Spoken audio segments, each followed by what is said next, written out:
So, Just My Luck was not a movie about St. Patrick's Day and the Irish, and I was kind of expecting there to be some sort of thing towards that, like she's Irish, or it's St. Patrick's Day or something. She has red hair. She's got red hair. That's the only that's the only stereotype they threw into this movie. Nothing else.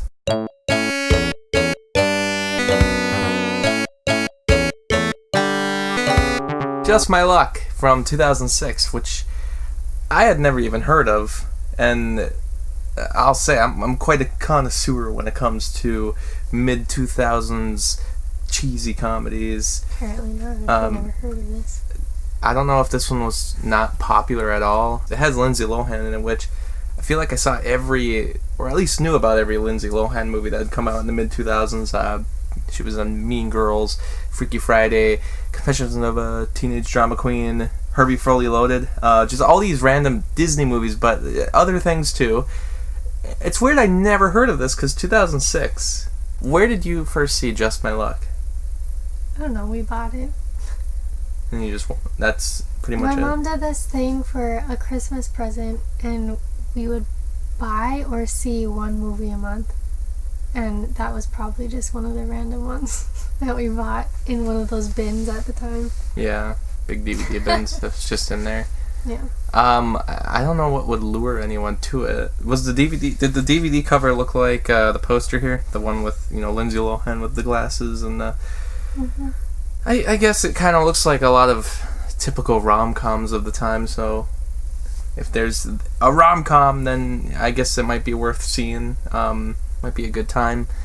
Why, did you really not like it that much? No, I was just saying that I'm just surprised that I had never heard of it. That's the part that still kind of shocks me, given that it has Chris Pine also.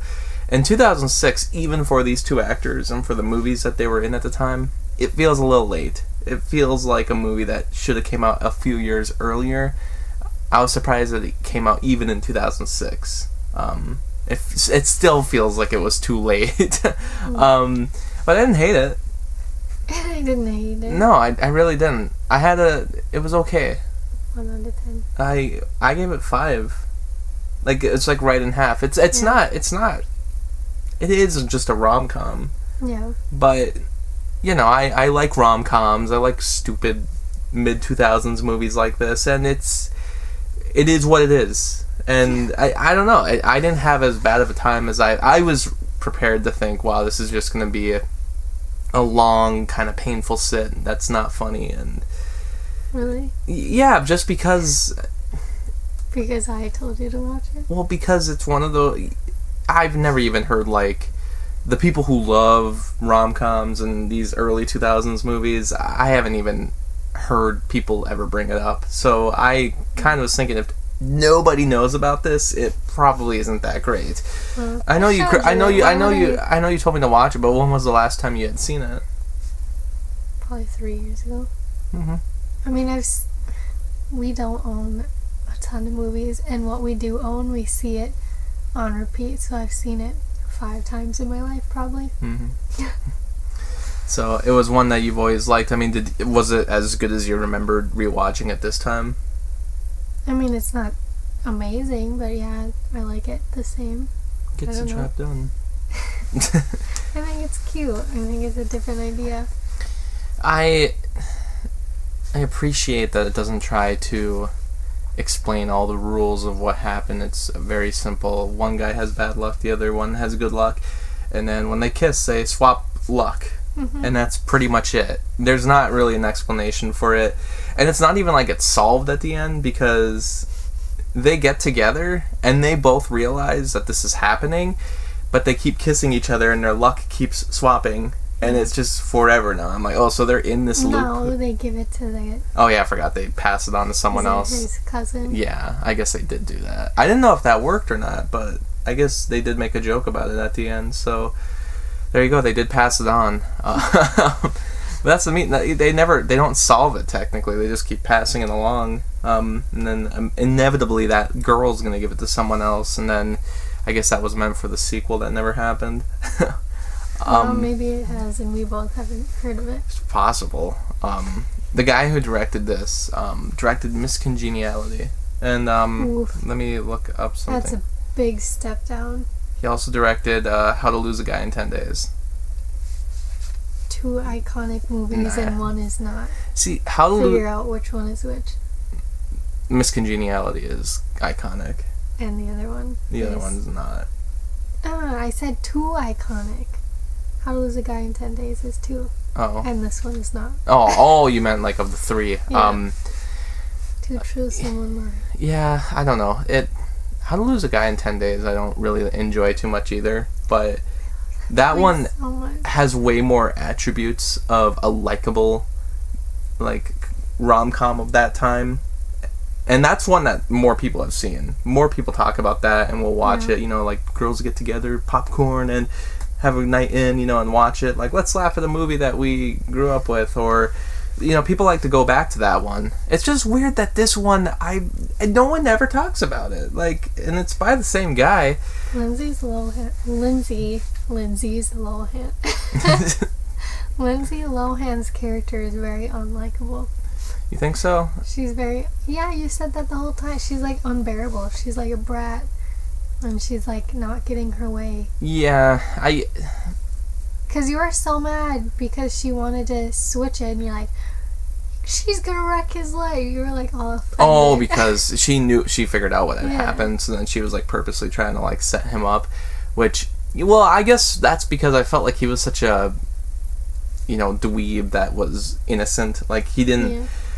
It was nice to see his luck change, and her luck... It's not that it was bad that her luck changed, but it was definitely her response to everything, because it's like she's pretty much gotten everything she's ever wanted, and then when she literally figures out that this is the problem, instead of finding a different way to solve the problem, she immediately was like, I'm gonna give him the bad luck back, and it's like, that part of it was a little like, I'm not a fan of you. I liked Chris Pine in it. I like him in a lot of things. Even movies that aren't good. Like, he's in Princess Diaries too, and I like him in that. That is a good movie. That is not a good movie. Yes, it is. I like him in a lot of things, and he's okay in this. He was the one I liked the most. Never seen. This Means War. This Means War. The movie I thought I had never seen, but it was marked on my letterbox. I had seen it because you watched it with me and you guessed the ending. And I knew that, and I was like, "You've seen that?" And you're like, "No, I haven't." Well, then we rewatched it. And I was like, "Well, why'd you mark watched if you've never seen it?" Well, then we rewatched it, and I still didn't remember watching it the first time. I don't know if that night it was just an off night for me, and everything was a blur. But I still like rewatching that. I had no memory of seeing it. This Means War. It's such a. That's such a good movie. Yeah, it's such a black movie. I've never heard anybody talk about that movie. That's true. No one really talks about that one either. Chris Pine, I think, just has a curse against all rom-coms. Like, he's just... if he's in a rom-com, it's not going to be well known for some reason.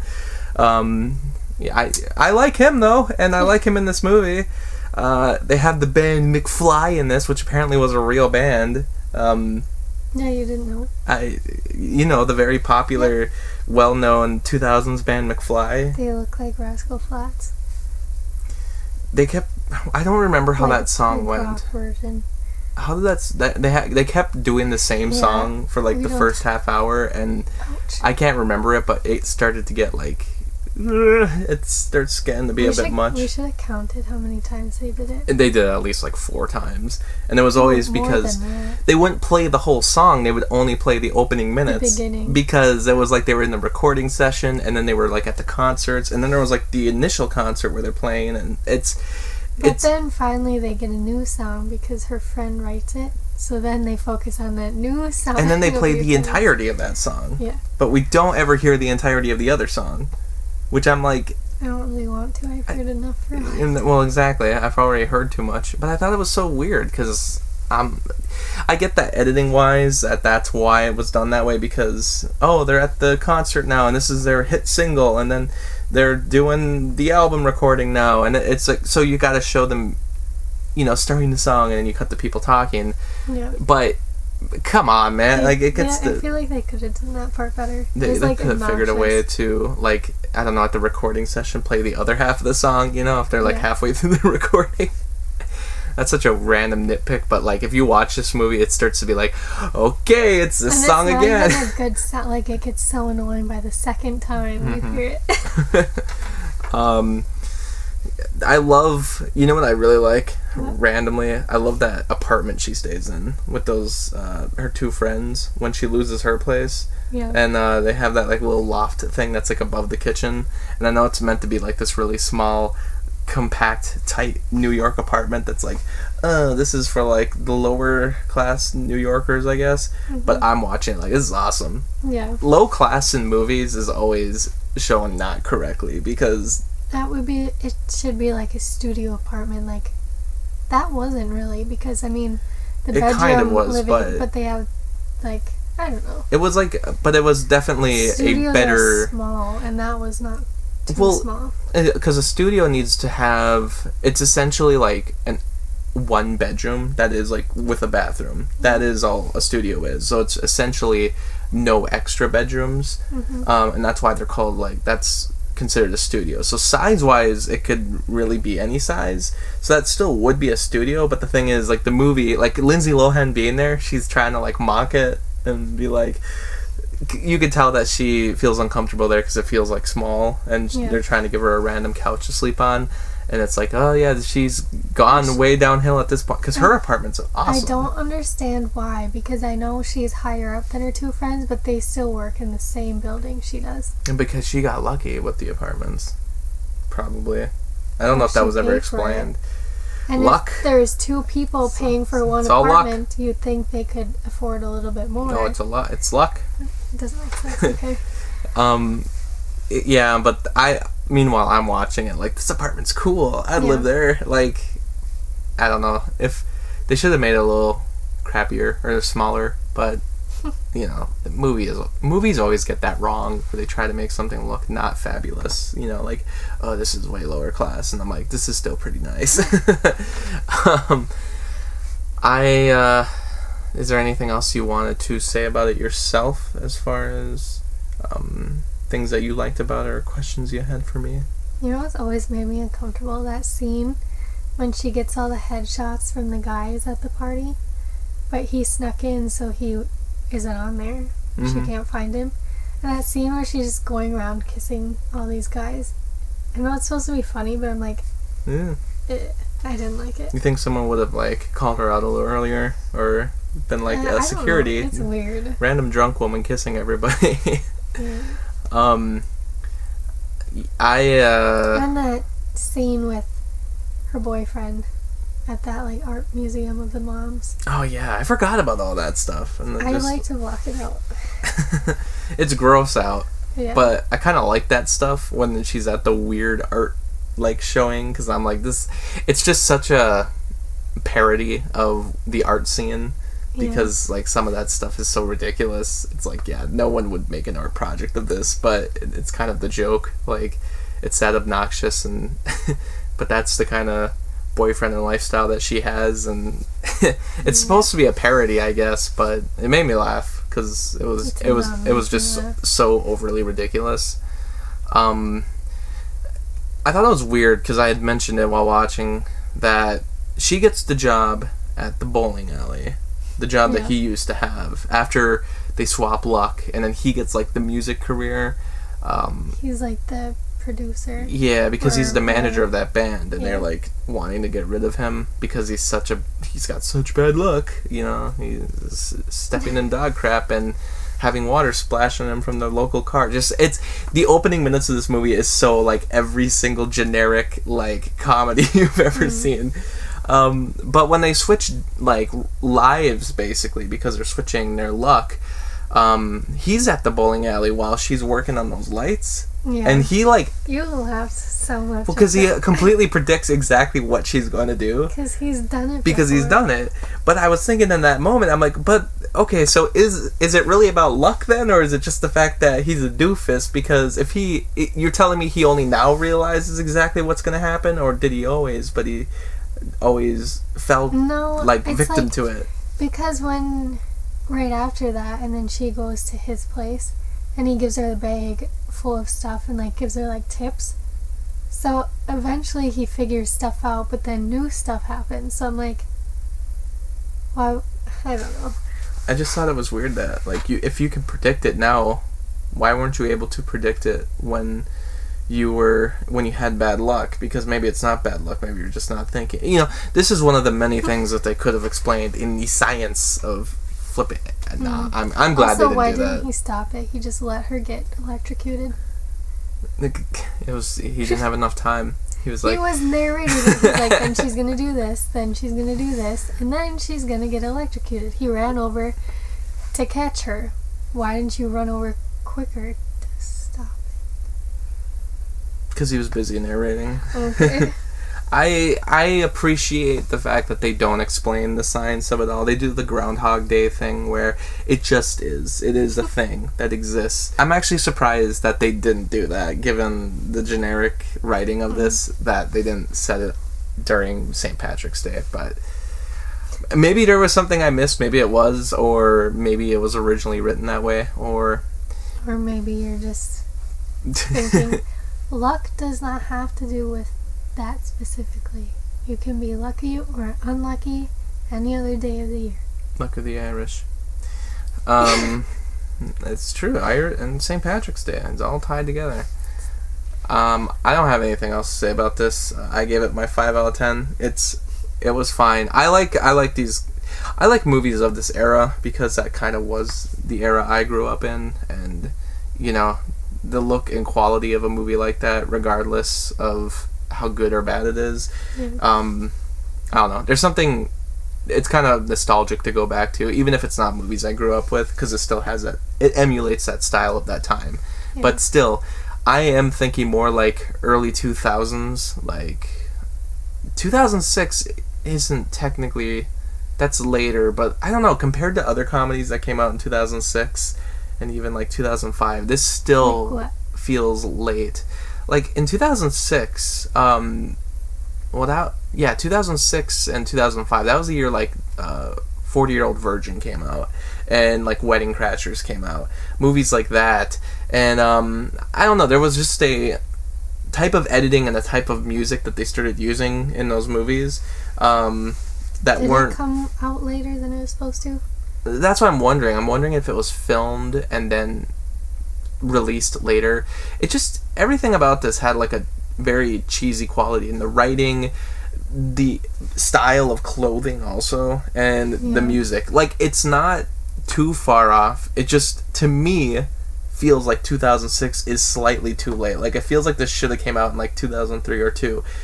Maybe in retrospect people don't think too hard about it, because that decade, since we're now entering the 20 years after that decade, everything's going to start like melding together.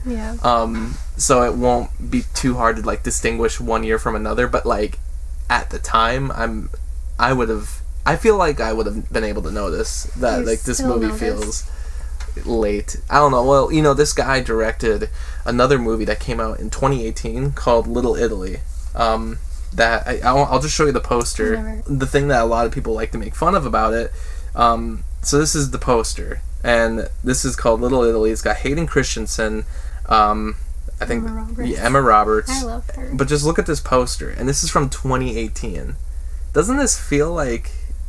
What? Doesn't this not feel like a movie from 2018? No. Doesn't this feel like it came from like actually 2006? Okay, so if it's so recent, why have I still not heard of it? It didn't have a big release, but there were people who saw it, and they were like, I think the first comment, here it is. This film being released in 2018 is proof that we're living in a simulation. Because it's like, that's the weird thing about it. Like, even the actors, it's like, it feels like this movie should have came out a decade ago. So, this guy has actually done this very thing before. This is a movie he made called My Favorite Martian with Disney, and it's got Christopher Lloyd. I've never seen it, but they used to have that VHS tape of Bob's Video. And he also directed, I did not know this, he directed Grumpy Old Men. For some reason, that's way down on his list of movies on Letterboxd, but Grumpy Old Men is... Why is that first? These two are the best. Grumpy Old Men is probably his like best movie on there. Just congeniality. So, that was just my luck. What was your score for it? Like 6 6 out of 10. Oh. I mean, like, that seems low because I made you watch it, but, like, I don't know, you don't have to pay attention. It's like, oh, that's cute. Mm-hmm. No, it's a movie. It's a movie you like to go back to. I get that, but it's one that you're aware though that's like not the best. Yeah. not one of your favorites, but it's okay. I mean, it's fun to watch. I don't know if I'll ever watch it again, but it feels like one that would air on TV a lot. I feel like, so if it was on TV, I'd be like, True. So next week we have we're gonna Iron Man 3. Beginning of phase 2 of Marvel Cinematic Universe for you, and then for me, I think I wrote down. Is it Sweet Home Alabama? I don't know, but we can make it Sweet Home Alabama. But we can do Sweet Home Alabama. We watched that. We'll be doing something next week. Thanks for watching. Thanks for watching the video, and special shout out to Anthony, Anna, Lucas, Ryan, and Robert for the support on Patreon. By joining my Patreon, you can get exclusive videos and blogs, and for only $7, you can request your own movie review. I hope you stick around, cinephile, and have a happy, productive day.